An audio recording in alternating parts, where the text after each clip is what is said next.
अब लोकतंत्र का महापर्व मना रहा है। थोड़ी देर से ही सही झारखंड में भी अब इस पर्व का असर देखने लगा।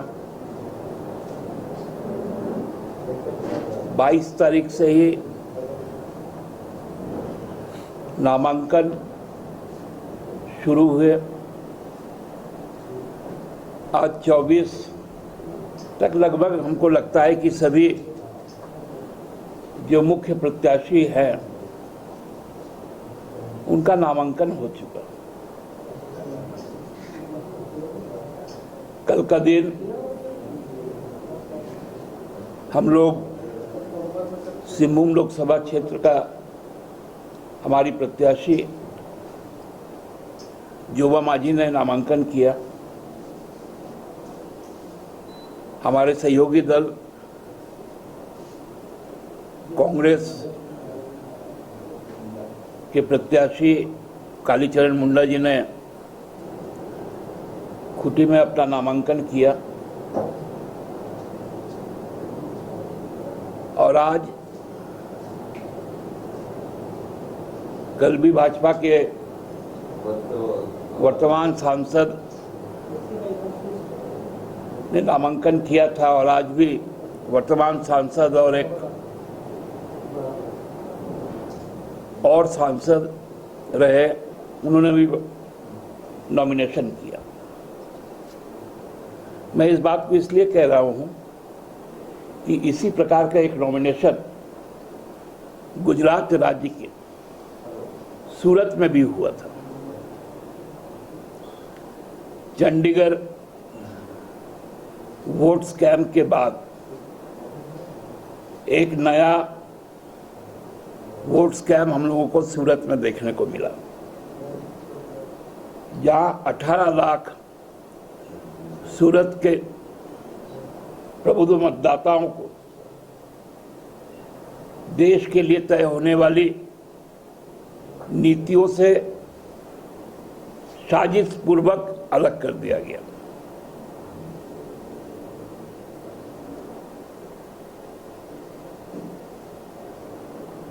जहां कांग्रेस के उम्मीदवार थे उनके नामांकन को रद्द किया गया और बाकी जो भी दल के लोग थे सबने एक साथ नाम वापस ले लिया।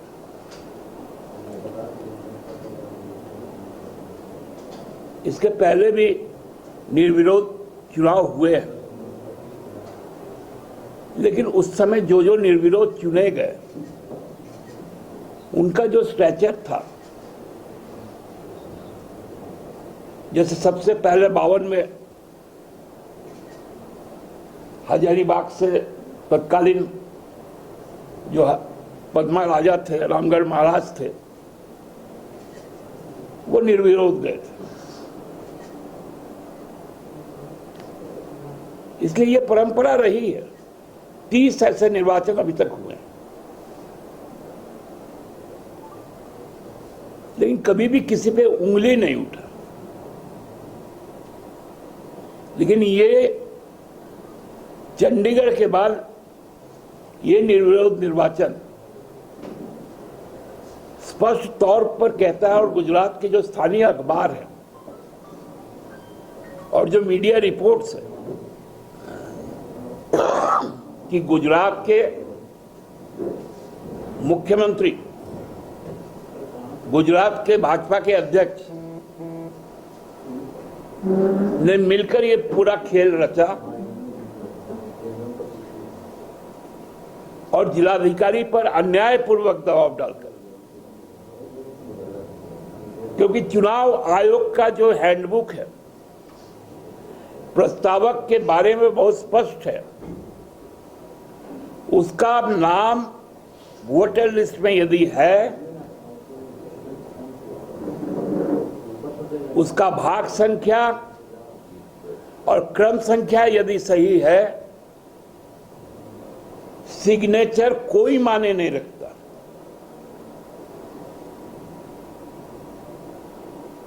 और प्रस्तावक के बारे में ये भी है कि प्रस्तावक एक से ज्यादा लोगों का प्रस्तावक हो सकता है, लेकिन प्रस्तावक कभी नाम वापस नहीं ले सकता अपना।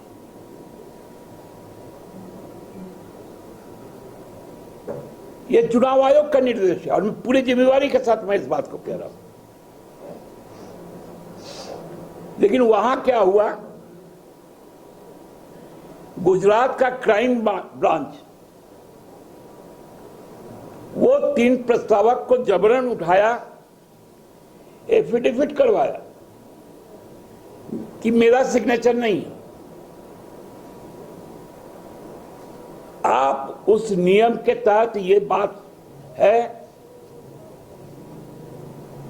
कि वो व्यक्ति अपना कोई भी सिग्नेचर, चाहे वो एब्रीविएशन में ही क्यों ना हो, यदि करता है तो फिर वो वापस नहीं ले सकता। तो उस एफिडेविट को सामने रखकर कैंडिडेट का नाम को रिजेक्ट कर दिया। और जब प्रेस के लोग, उनके पार्टी के लोग उनको ढूंढने निकले तो अभी तक की जो अद्यतन सूचना है कि वो गायब है। वहां बीएसपी का जो कैंडिडेट था वो अपने फार्म हाउस में था। गुजरात पुलिस की क्राइम ब्रांच उनके फार्म हाउस में गया और मोबाइल बंद था।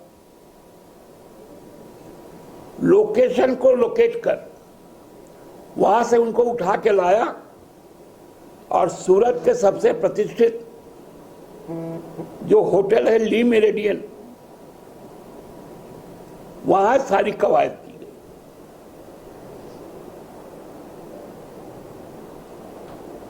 और वही मुख्यमंत्री आज यहां पर भी आया।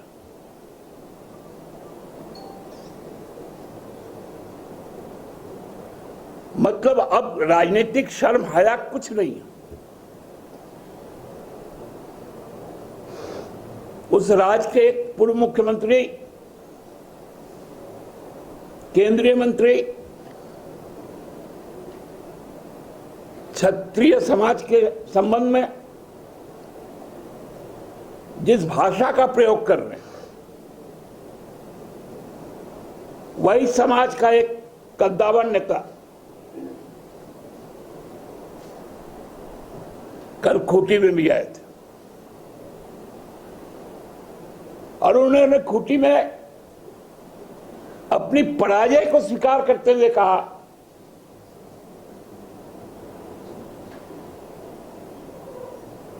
कि जिस पार्टी का नेता बाबूलाल मरांडी हो और साथ में सुदेश महतो हो, उस पार्टी को कौन हरा सकता है अर्जुन मुंडा को। मतलब अर्जुन मुंडा की हार।